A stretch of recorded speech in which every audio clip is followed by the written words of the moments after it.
starting with the slit lamp or biomicroscope, and this is the most important instrument ever used in the eye clinic.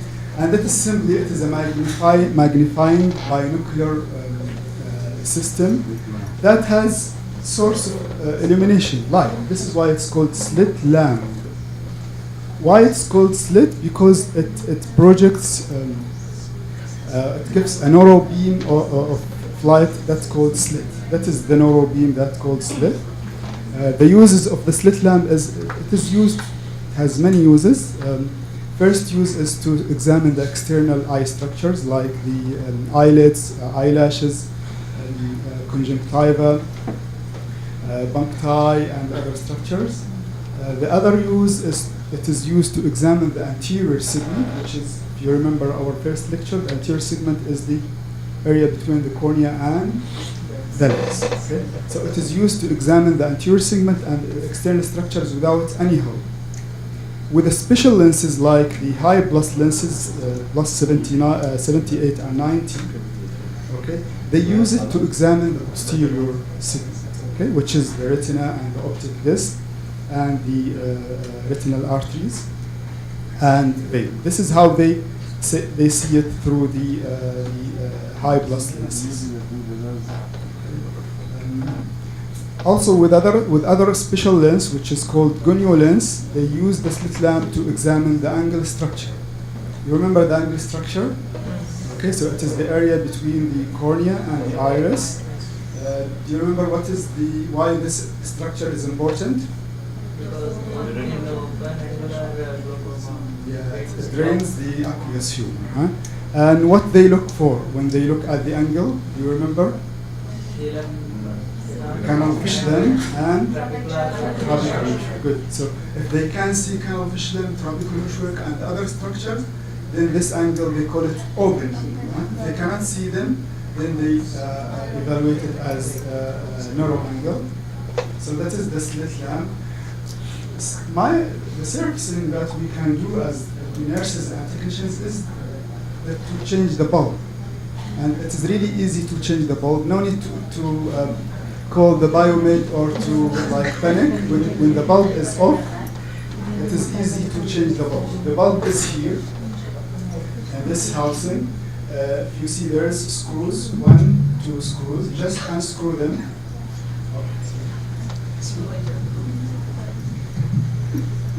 Okay, so just unscrew those 2 screws.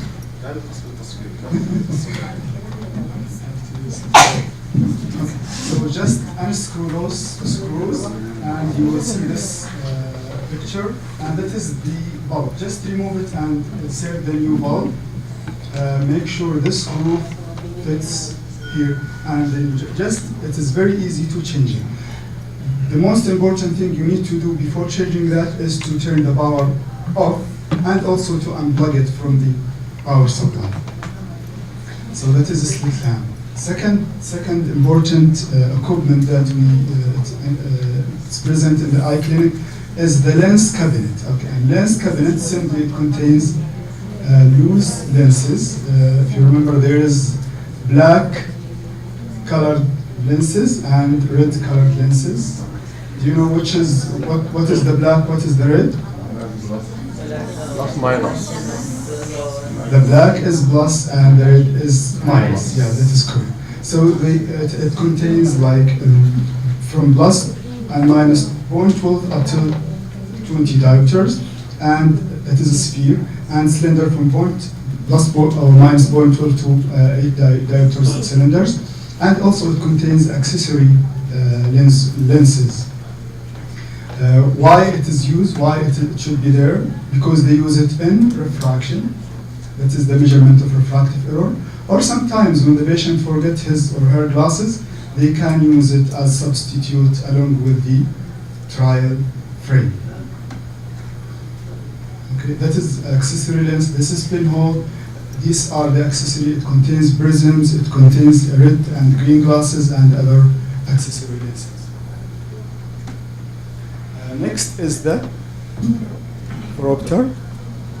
Okay, and the propter simply contains the those lenses. So all those lenses are built in the phoropter. So it is used in refraction, okay, to measure the refractive error. So all those lenses are built in the phoropter. Next is the keratometer, or what they call thermometer. Who knows what is keratometer? Huh? Please. Keratometer. Measure what? Measure curvature. What is curvature? What this mean? Huh? It is just simply the corneal power. It measures the corneal power. Why we need the corneal power? It's really important in many situations, like when the ophthalmologist they need to diagnose for corneal astigmatism, or when the optometrist or other ophthalmologist they do contact lens fitting, and when they want to do cataract surgery, they will send the patient for IOL or intraocular lens calculation. So they need the keratometry to be done. Lensometer, an instrument used to measure the power of the eyeglasses. It measures the sphere, the cylinder, and the axis, and it's good to position the optical center. So measure the eyeglasses for those guys. Okay, what surfacing we need to do for the lensometer? Also, we can change the bulb very easily. This is the screw, just unscrew it and slide it backward, and that is the bulb or the lamp. Make sure it is not hot and it is turned off, and then you can just change it and put it back. Nowadays we have automated lensometers. Again, it's used for the same purpose. Plus, it can measure the contact lens power. So it's just a push button. You can measure the power of the eyeglasses and the contact lenses. You know this, guys, ladies. Okay, so visual active projector. It projected the E's or the letters or pictures for children, or projects the numbers for visual active. What is tonometers? IOP, intraocular pressure measurement. Okay, explanation to tonometer, we spoke about it in the first lecture. One of the most accurate IOP measurement instruments. It is attached to the slit lamp. That is the slit lamp, so we attach it to the slit lamp. And as you can see, this is the prism of the ablation tonometer. It's going to touch the cornea. Then they will see, the ophthalmologist or the examiner, whoever is doing the IOP measurement, will see those smears. They will see two semicircles, and they adjust those semicircles accordingly to get the IOP. Another tonometer is the pneumotonometer. Also, we spoke about it. What is the meaning of the word pneumo? Ladies and gentlemen, pneumo? Lungs. You know pneumonia? Lungs, right? So because it uses the air, air. So there is air that helps to measure the IOP for this one. This is why it's called pneumotonometer. Anyway, it is accurate one. The important thing, if you are doing the pneumotonometry, is always to make sure that the cover, the plastic cover of the tip, the probe, is there. Otherwise, if it is not present, like this one, or for example, it is cracked or chopped, or it is cut, don't use it. Okay, so the cover should be there, and you can use it. If the cover is not there, or it is cut or cracked, then don't use it. Otherwise, it will cause corneal abrasion. Another one is the tonopin. Who is using tonopin? AJ. This is good. Easy to use, portable instrument to measure the IOP, and also accurate. Of course, you know this. We call this one opioid. So this instrument is really good for infection. Okay. This one is disposable, so you can use it for one patient. Before we use it each day, we need to put it in the room temperature for at least 30 minutes to adjust with the room temperature. And also we should do calibration once a day before the use, once a day, not before each patient. And we should change the occupant film, of course, before between patients. Also, there is air puff tonometer that measures the IOP. This one is really good for to prevent infection if there is infection, because this one does not touch the cornea. It just uses the air jet. Okay, that will hit the cornea, and the machine will analyze the coming back air, and it will give us the IOP reading. Okay, however, it is important we clean it. We clean the forehead rest and the chin rest before each patient. Okay, handheld instruments. We have many handheld instruments like the muscle light. So this is simply a light source. Why it's called muscle light? Who knows? What is the usages of the muscle light or transilluminated or the light in eye clinic or ophthalmology? Optics. Muscle? What is muscle? Our muscles. So it is usually used by pediatric ophthalmologists to see if the muscles are working properly or no. Also, we use it, when we do visual acuity, also we use it. So it has many usages. Also, we use it to check the pupil if it is dilated or no. We use it to check the pupil function if it is okay or no. So that is the muscle retinoscope. Retinoscope, as you know, it is used in refraction to measure the refractive error of the patient. Direct ophthalmoscope, we already spoke about it this morning. Why we use it? Direct ophthalmoscope. To see the fundus, the back of the eye, posterior segment, like the retina, the optic disc, and the macula and the fovea.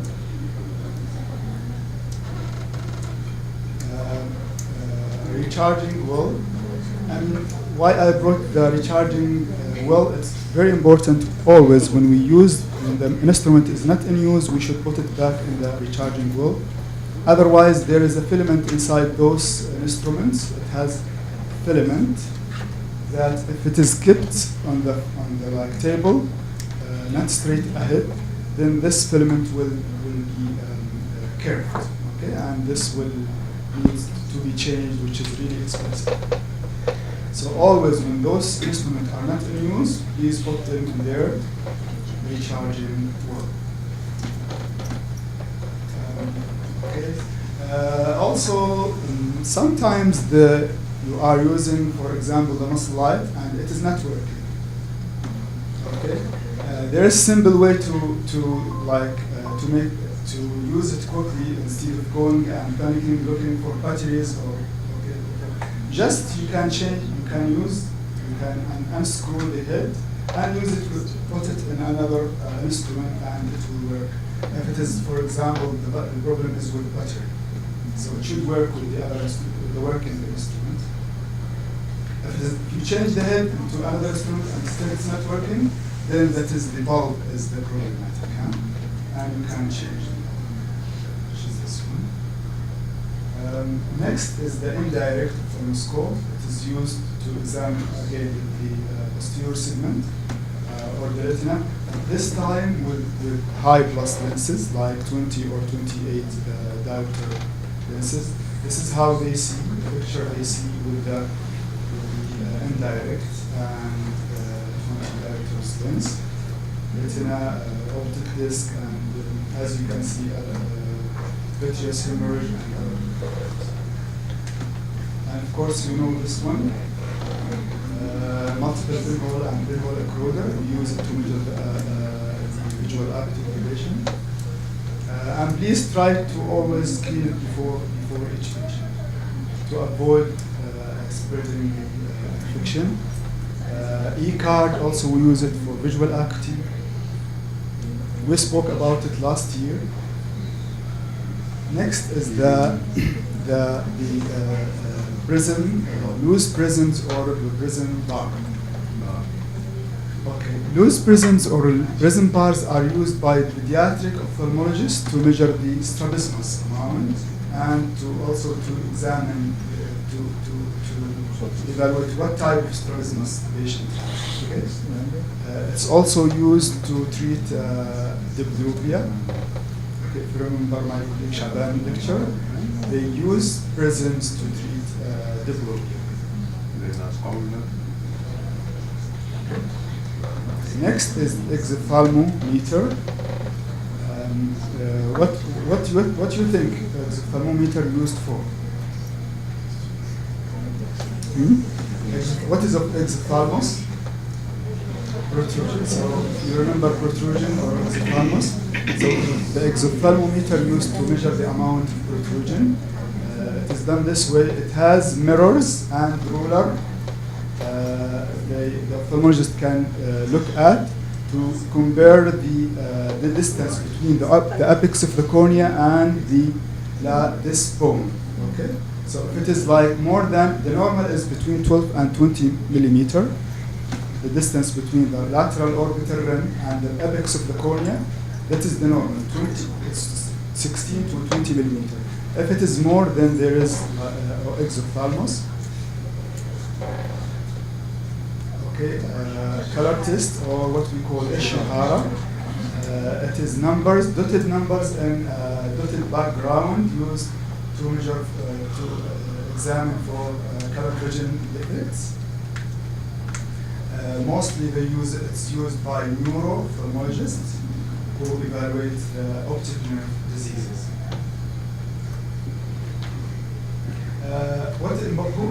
Who's doing color vision test using this one? No one? Oh, good. Okay. So it's important when you use it, you ask the patient not to touch it, not to touch the numbers. If they cannot, if they don't understand the numbers, then we can use the cotton tip applicator for them to trace the numbers. But it's important to ask them not to touch it, otherwise it will fade. Next group is the technical procedures, like corneal topography. And this one, the result of corneal topography is a printout like this one that gives the corneal thickness, it gives also the corneal power, and it gives generally it photograph the corneal topography. Why we need the corneal topography? For many reasons. Before refractive surgery, they do corneal topography. For keratoconus, the patient, they do corneal topography. Also for contact lens fitting, they can also do corneal topography. And also after corneal transplant surgery, also they do corneal topography.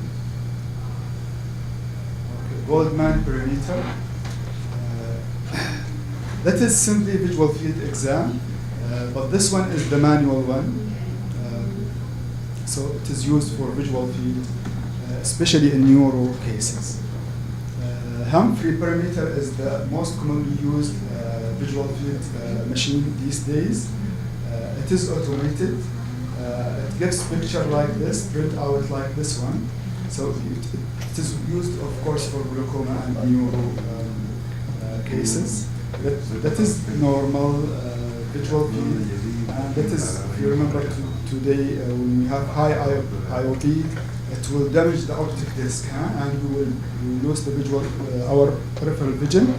That is how it looks like in the advanced stages of the glaucoma. Ultrasound. We have two modalities of ultrasound. We have B-scan and A-scan. Today there will be a lecture at what time? 4 o'clock. 4 o'clock, presented by our colleague Johra and Abdurrahman from ultrasound department. I urge you to attend. It will be really useful for you. So this is the machine. The machine usually has two probes. One big probe okay, and one small probe. The big one is the B-scan, which gives two-dimensional picture of the eye like this one, okay, and the small one is the A-scan, okay. So B-scan gives two-dimensional picture of the eye. Usually they use it. For example, if there is mature cataract, the doctor cannot see the retina, they send the patient for ultrasound, B-scan. Also, in cases of retinal detachment, they can tell the position of the retinal detachment and how big is the retinal detachment. After like for traumas or accidents, they use B-scan. So this is the probe. The A-scan is the small probe. A-scan is used to measure the distances between different eye structures. So usually it is used to calculate the intraocular lens power for cataract surgery. The machine will give us picture like this one with like spikes, what we call spikes. Okay, each spike here represents ocular structure. So for this one, the first spike represents cornea because the sound will hit the cornea. Okay, then there will be like the anterior chamber, which is space, empty space. Then it will hit the anterior lens capsule, and which is represented by the second spike. Then the posterior lens capsule, which is represented by the third spike. Then, of course, vitreous empty place. The last spike is representing what do you think last spike is representing? Huh? Retina or macula, yes. So it's representing macula. And then there is spikes representing the sclera and the tissues behind the eye. So again, A-scan is measuring the distance, the length of tissues. Okay, what we call the axial length for the eye. The axial length is the distance between the cornea and the retina or macula, which is used for IOL calculation, along with the keratometry. If you remember keratometry or K reading. Electrophysiology is another an instrument used for ophthalmic equipment. There is three kinds of electrophysiology tests. There is electroretinography, or visual potential, or electrooculography. Those, if you remember the ECG, ladies and gentlemen, ECG and the heart. So that is similar to the ECG, but this one is for the eye. So they use electrodes like the ECG around the cornea also and in the back of the head. Also, the printout or the result is similar to the ECG. It is like graphs.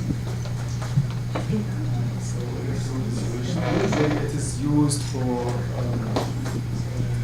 patients with retinal problems, okay, and the children. Also, they use it. The retinal ophthalmologist they use it to document the progression of some diseases, okay, like retinitis pigmentosa and other diseases. Next is the OCT. And OCT simply, it is an instrument used to measure the thickness of the ocular structures. For eye, it measures the thickness of the retina or the macula, which is this one. Okay, this is the macula, fovea, that is the nerve fiber layer, that is the retinal pigmented epithelium. So it measures the thickness of the retina for retina doctors. Also, it measures the thickness of the nerve fiber layer around the optic disc, and that is for glaucoma doctors.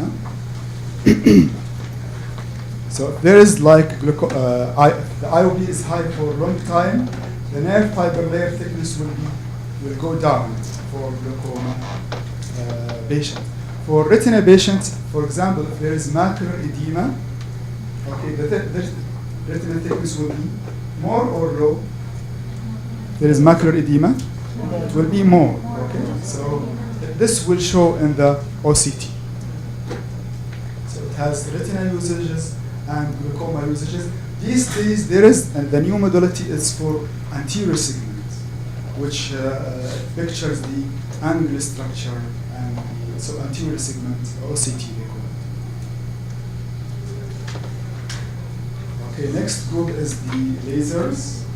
We have three modalities of lasers. We have what they call YAG laser. Okay, and YAG laser usually it is used to cut through tissues. It is used in glaucoma, for example. Who can tell what is this, ladies and gentlemen? You see, this is the cornea and this is the iris. And what is this? This is hole, right? Yeah, it is hole. This hole is created by the YAG laser, which they call it peripheral iridotomy. In certain cases, it will become acute. If you remember my colleague Shaban lecture, the previous one, he spoke about acute angle closure glaucoma. Okay. After they treat acute angle closure glaucoma with medications, after they lower the IOP, they do peripheral iridotomy. And the aim of this one is for the aqueous humor. If you remember my lecture, first one, aqueous humor to go from posterior chamber to the anterior chamber and then to leave the eye. So that is the first usage of YAG laser. Second usage of YAG laser is for posterior capsular cataract. Patients who use steroids, they develop posterior subcapsular cataract. Also, patients who had cataract surgery before, usually the doctors, they keep the posterior capsule, they don't remove it. But usually after 1 year, 2 years, or whatever, there will be posterior subcapsular cataract will develop, and they use this YAG laser to cut through that cataract, and the patient will see clearly afterwards. So that is the YAG laser. Second type of laser is the argon laser, and this argon laser, it is used to photocoagulate or simply burn the tissues. The main usages for argon laser in ophthalmology is the retinal problem, like PDR, which is proliferative diabetic retinopathy. When there is like hemorrhage, this is examples of the argon laser. That is what they call pan-retinal photocoagulation, or this one is focal laser. Okay. So that is argon laser. They burn the tissues in order to stop the bleeding, okay, and to stop the formation of new blood vessels. They use the argon laser. The last type of laser is the excimer laser, and this laser ablates or remove tissue. Main usage for excimer laser is in refractive surgeries like PRK or LASIK or heavy LASIK. So they use the excimer laser. Okay, so it is three lasers: argon cut through, YAG cut through, argon burn, and excimer laser ablate or remove tissue by cutting. Okay, so to conclude, whenever we use instruments for our patients, we should always clean the instrument when they contact the patient's eye. Also, when they are not in use, please cover them with the dust cover. Also, if they are not in use, also turn them off. When we clean the lenses, for example, the gonio lens or other lenses that come in contact with the patient's eye, do not use alcohol to clean those lenses.